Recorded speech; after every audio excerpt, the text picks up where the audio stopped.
வணக்கம். நடந்தது என்ன நிகழ்ச்சிக்கு உங்களை வரவேற்பதில் மகிழ்ச்சி அடைகிறோம். மாநகர தந்தை என்று அழைக்கப்படுகிற மேயரை தேர்ந்தெடுக்கப்படுகிற கவுன்சிலர்கள் இனி தேர்ந்தெடுப்பார்கள் என்று ஒரு சட்ட திருத்தத்தை தமிழக அரசு கொண்டு வந்திருக்கிறது. நேரடியாக மக்கள் மேயரை தேர்ந்தெடுத்த வகைதான் இருந்தது. இப்பொழுது அதில் ஒரு சட்ட திருத்தத்தை கொண்டு வந்து அந்த சட்ட திருத்தமும் சட்டமன்றத்தில் நிறைவேற்றப்பட்டிருக்கிறது. இதை திராவிட முன்னேற்றக் கழகம் கடுமையாக எதிர்க்கிறது. ஆனால் இந்த மாநகராட்சியில் 2006 இப்படி மறைமுகமாக கவுன்சிலர்கள் மூலமாக மேயரை தேர்ந்தெடுக்கலாம் என்று கொண்டு வந்தது திராவிட முன்னேற்றக் கழகம்தான். மேலும் மாநகராட்சியை பற்றி பேசுவதற்கு திராவிட முன்னேற்றக் கழகத்திற்கு அருகதை உண்டா என்ற கேள்வி எழுகிறது. சென்னை மாநகராட்சி என்பது 1688 துவங்கப்பட்டது. பிறகு நியமன மேயராக ஒவ்வொரு ஆண்டும் செப்டம்பர் 29 மேயர் கொண்டு வரலாம் என்பதை 1688 1726 வரை அப்பொழுது இருந்த பிரிட்டிஷ் அரசு கொண்டு வந்தது. பல நடைமுறை மாறுதல்களுக்கு பிறகு 1933 முதல் மேயரானவர் ராஜா சர் எம்ஏஎம் முத்தையா செட்டியார் அவர்கள். 69 to 73 மாநகராட்சி திராவிட முன்னேற்றக் கழக வசம் இருந்தது. அப்போது தமிழகத்தை ஆண்டு கொண்டிருந்தது கருணாநிதி தலைமையிலான திராவிட முன்னேற்றக் கழகம்தான். இந்த காலகட்டத்தில் தான் மஸ்டர் ரோல் ஊழல் என்று மிக பிரம்மாண்டமாக வெடித்தது. அது என்ன மஸ்டர் ரோல் ஊழல்?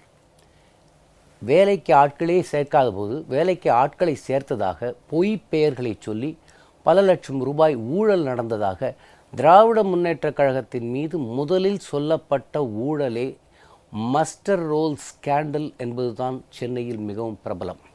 அதற்கு பிறகு 73க்கு பிறகு இந்த மாநகராட்சி தேர்தல் என்பதையே திராவிட முன்னேற்றக் கழகம் ரத்து செய்துவிட்டது. வீராணம் குழாய்கள் எப்படி கருணாநிதிக்கு ஒரு அலர்ஜியாக இருந்ததோ அதை போலவே இந்த மாநகராட்சி தேர்தலும் இந்த மஸ்டர் ரோல் ஊழலுக்கு பிறகு அவருக்கு அந்த பேரை கேட்டாலே ஒரு அலர்ஜியாக இருந்தது. 89 மீண்டும் அவர் ஆட்சி பொறுப்பை ஏற்றபோது கூட மாநகராட்சிக்கு தேர்தல் நடத்த வேண்டும் என்ற எண்ணமே அவருக்கு இல்லை. அதற்கு பிறகு 96 தன் மகனை மேயராக்க வேண்டும் என்பதற்காகத்தான் மறுபடியும் மாநகராட்சி தேர்தலையே கொண்டு வந்தார். இப்படியெல்லாம் பல விஷயங்களில் மாநகராட்சியில் தெல்லுமுள்ளு செய்துவிட்டு தனக்கு வேணும் என்கிற போது மறைமுகமாக மேயரை தேர்ந்தெடுக்கலாம். ஆனால் அதிமுக ஆட்சி ஒரு சட்ட திருத்தத்தை கொண்டு வந்தால் அதை முதலில் எதிர்ப்பது என்று சொல்கிறார்கள். இந்த சட்ட திருத்தம் என்ன? இதை ஏன் அதிமுக ஆட்சி கொண்டு வந்திருக்கிறது? இது பற்றியெல்லாம் பேசுவதற்காக ஓய்வு பெற்ற ஐஏஎஸ் அதிகாரி முருகன் அவர்கள் இங்கே வந்திருக்கிறார்கள். வணக்கம். வணக்கம். ஹைதராபாத், கல்கட்டா, மும்பை, பெங்களூர், டெல்லி இந்த மாதிரி நகரங்களில் மேயரை இன்டைரக்டாக தான் கவுன்சிலர்ஸ் தான் எலெக்ட் பண்ணுறாங்க. இங்கே இதை கொண்டு வருவதில் முக்கியத்துவம் என்ன? உலகமெங்கிலும் இந்த மாதிரியான லோக்கல் பாடி அட்மினிஸ்ட்ரேஷன் சொல்கிறது எல்பிஏ அப்படிம்பாங்க. இப்போ அமெரிக்காவில் பார்த்திங்கன்னா கிட்டத்தட்ட 8 லட்சம் இடங்களில் இந்த மாதிரி சின்ன சின்ன ஒரு யாருமே நம்ப மாட்டாங்க. ஃப்ளாரிடாவில் ஒரு ஊர் 24 பேர் கூடியிருக்காங்க. 24 பேர்னால் ஒரு ஃப்ளாட்டில் இல்லை, அப்படி அந்த பெரிய ஊர் 24 பேர் தான் ஓட்டர்கள். அது ஒரு பஞ்சாயத்து. அப்புறம் 80 லட்சம் பேர் நியூயார்க் சிட்டி, அது ஒரு corporation. Local body administration, panchayat, town panchayat, municipality, corporation, இது எல்லாத்துக்குமே fundamental state administration. State administration இதை எல்லாத்தையும் பார்த்துட முடியும்னா அவைகள் தேவையில்லை.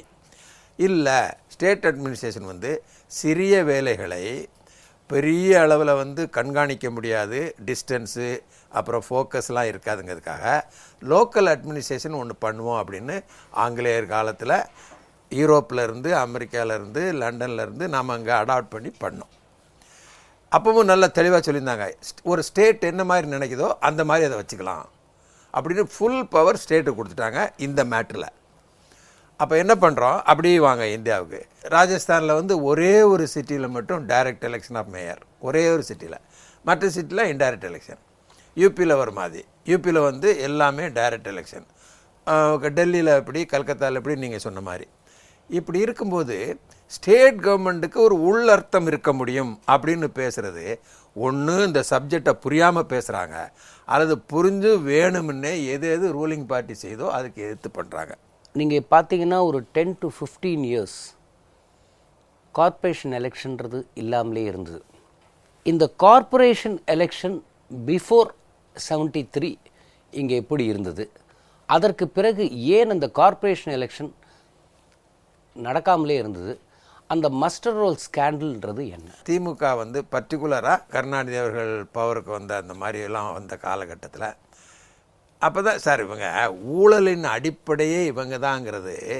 டிரான்ஸ்போர்ட் மினிஸ்டராக இருக்கும்போது தார் ரோடில் நடுவில் போடுற வெள்ளை கோடு இருக்குல்ல, அதில் தான் சார் ஃபஸ்ட்டு ஊழல் ஆரம்பித்தாங்க.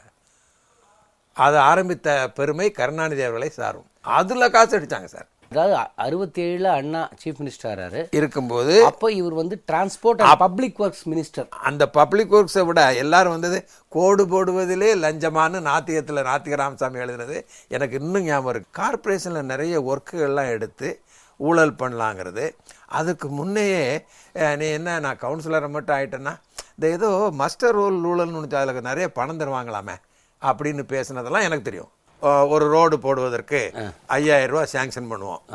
அந்த 5000 ரூபாயில் பொருள் வாங்குவதற்கு 1000, கூலி எவ்வளவு அப்படின்லாம் கணக்கு இருக்குல்ல, அந்த கூலியை மட்டும் கொஞ்சம் உயர்த்தி வச்சுக்கிறது எஸ்டிமேட் போடும்போதே போட்டுட்டு வேலை வந்து நார்மலாக நடந்தால் 500 ரூபா போதுனாலும் மீதம் 500 ரூபாயை ஒரு அட்டண்டன்ஸ் ரிஜிஸ்டர் மாதிரி மஸ்டர் ரோல்னு பேர்.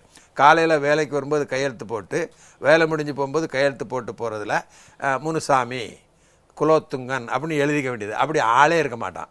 அதுக்குள்ளே ரூபாயெல்லாம் ட்ராப் பண்ணி அப்படியே கவுன்சிலருக்கு கொஞ்சம், அந்த இன்ஜினியருக்கு கொஞ்சம், அந்த எழுதுகிறவனுக்கு கொஞ்சம்னு பிரிச்சுக்க வேண்டியது. இது ரொட்டீனாக நடந்துக்கிட்டு இருந்திருக்கு. இதை வந்து ஒருத்தன் ஆடிட் பண்ணி கண்டுபிடிக்கிறான்.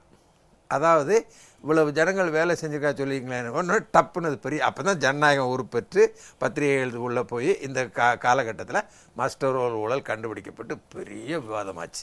அதாவது மஸ்டர் ரோல்ன்றது சர்க்காரியா ஊழலுக்கெல்லாம் முந்தைய ஊழல், அதுதான் ஆரம்பம். அதான் ஆரம்பம்னு சொல்ல மாட்டேன், பிடிபட்டது நிறைய நடந்துக்கிட்டு இருக்கோம். பிடிபட்டது இது. அப்புறம் மேசிவ் லோக்கல் லெவலில் இது மேசிவ். மக்களையும் வளர்ச்சியையும் கிராமத்தினுடைய பட்டணத்தினுடைய வளர்ச்சிகளையும் நேரடியாக பாதித்த ஊழல் மஸ்டர் ரோல் தான்.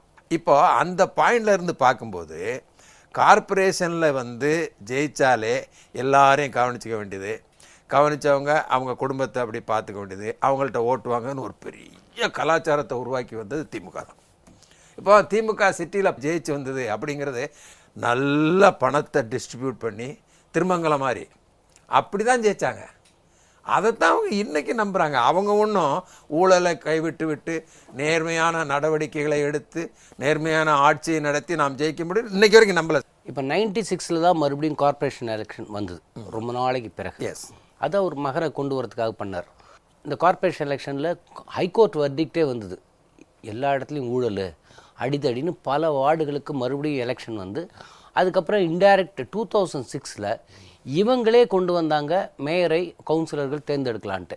அப்போ கொண்டு வந்துட்டு எதிர்ப்பதற்கு காரணம் என்ன? இல்லை அது மட்டும் இல்லை, இவங்களுக்கு அந்த லாஜிக்கே புரியலை. 12 மாநகராட்சியிலும் உங்கள் கமிஷனர் தான் ஜெயிச்சிருக்காரு, உங்கள் கவுன்சில் தான் இருப்பாங்க, அவங்களுக்குள்ள ஒத்துமை இல்லைன்னு ஏன் சொல்லிங்கன்னா, ஒரு கட்சியில் வந்து அதன் தலைவர் கட்சி கட்டுப்பாட்டையும் ஒழுக்கத்தையும் அப்புறம் வந்து அதன் மூலமாக மக்களுக்கு நிறைவேற்றப்படுகின்ற நல்ல திட்டங்களையும் கூர்ந்து ஆராயும் போது இதை விட அது பரவாயில்லன்னு நினைக்கும் போது அதில் நீ ஏன் தலையிடுறேன்னு எனக்கு புரியலை ஒன்று. அப்புறம் இவங்க லாஜிக் இந்த சில நடுநிலை பத்திரிகை நம்ம நினைக்கிற பத்திரிகைகள் கூட அதை சப்போர்ட் பண்ணி நியூஸ்கள் போடுறது எனக்கு ஆச்சரியமாக இருக்குது. சரி, 2006 அவங்க கொண்டு வந்தப்போ அந்த நோக்கம் என்ன? அப்போ உள்ள பிரச்சனை என்னென்னா, எனக்கு பதவி இல்லை உனக்கு பதவி இல்லைன்னு குடும்ப சண்டை, எனக்கு அந்த பதவி இந்த பதவிலாம் வேண்டாம். அப்போ வந்து கிட்டத்தட்ட இண்டிபெண்ட்டாக ஒரு நிறைய வசூல் பண்ணக்கூடிய ஒரு பதவி வேணும். கட்சி கட்டுப்பாட்டுடன் நீங்கள் வந்து எல்லோரையும் வளர்த்திங்கன்னா, அதிமுகவில் இன்றைக்கு முதல்வர் வச்சுருக்க மாதிரி நீங்களும் கட்சியை வச்சுருந்தீங்கன்னா உங்களை மீறி அவங்க போக முடியாது. உங்களை மீறி போனால் அவங்கள டிஸ்மிஸ் பண்ணிவிட்டு ரீஎலெக்ஷன் பண்ணி நீங்கள் ஜெயிக்கலாம். அந்த தைரியம்லாம் உங்களுக்கு கிடையாது. நீங்கள் எப்படி ஓவர் த இயர்ஸ் கட்சியை வளர்த்துருக்கீங்கன்னா அவங்கள டிபெண்ட் பண்ணி தான் நீங்கள் இருக்க முடியும். அவங்கள டிபெண்ட் பண்ணும்போது அவங்க நீங்கள் மட்டும் நல்ல வசதியாக செட்டில் ஆகிறீங்களே, நாங்கள் எப்படி செட்டில் ஆகிறதுங்கிற மாதிரி உங்களை அவங்க பிளாக்மெயில் பண்ணுறாங்க. இந்த கட்சி தான் அப்படி இருந்தது மட்டும் இல்லாமல் அடுத்து ஆரம்பிக்கப்படுகின்ற எல்லா கட்சிகளுக்கும் ஒரு பாதையை வந்து காட்டுது. முன்னாள் மேயர் சொல்கிறாரு, மேயர் பதவிங்கிறது வந்து ஒரு டெக்கரேட்டிவ் போஸ்ட் தான். ஆமாம், அவர் நல்லா சொல்லுங்க. கொடி சாக்லேட் கொடுக்கணும். அது வந்து அவர் ஒரு ஆஸ்பெக்டை வச்சுக்கிட்டு பேசுகிறாரு. இப்போ அப்படி பார்த்தா முதல்வர் வந்து கொடியேற்றதும் பார்க்குறோம். அப்படி பார்த்தா எல்லாரும் கொடியேற்றுறாங்க, பிரதமர் கொடியேற்றுறாரு. அதை வச்சுட்டு சொல்ல முடியாது. நீங்கள் மேயர் பதவியில் வந்து இந்த மாற்றத்தை கொண்டு வருவதன் மூலமாக என்னுடைய கருத்து, இன்றைக்கு இருக்கிற ஆளுங்கட்சி இதுவரை நடந்தது, அது யாரும் பர்சனாலிட்டிலாம் சொல்ல வேண்டியதில்லை, நகர சபையின் நடவடிக்கைகள் சரியல்ல என்று உள்ளூரை நினைத்து அதை வெளியே சொல்ல வேண்டிய அவசியம் இல்லை. கவுன்சிலர்களின் நடவடிக்கை சரியல்ல அப்படின்னு உள்ள நினைக்கலாம். இது எல்லாத்துக்கும் நேரடியாக நான் கவனம் செலுத்துவேன், நேரடியாக அரசு அதை கவனிக்கும் அப்படிங்கிற நிலைப்பாடு எடுத்திருக்காங்கங்கிறது அரசியல் இல்லாமல் ஆட்சி முறையில் அனுபவம் உள்ள என்போன்றவர்களுடைய கருத்து. சிட்டி பாபு என்பவர் அந்த எமர்ஜென்சி காலத்தில் பேசப்பட்டார். அவர்லாம் வரும்போதே பார்த்தாக்கா, ஓ மேயராக வந்தாக்கா பணக்காரன் ஆகிடலாம் போல் இருக்கு. அவர் பெரிய செயின் போட்டிருப்பார், மோதிரம் போட்டிருப்பார். அந்த திருவட்டீஸ்வரன் பேட்டைன்ற ஏரியாவில் பார்த்திங்கன்னா ஒரு பெரிய பெரிய வீடுகள்லாம் இருக்கும். இந்த மாறுதல்கள் எப்போ நடந்தது, இந்த டிரான்ஸ்ஃபார்மேஷன்? இது நீங்கள் கேட்க வேண்டிய அவசியமே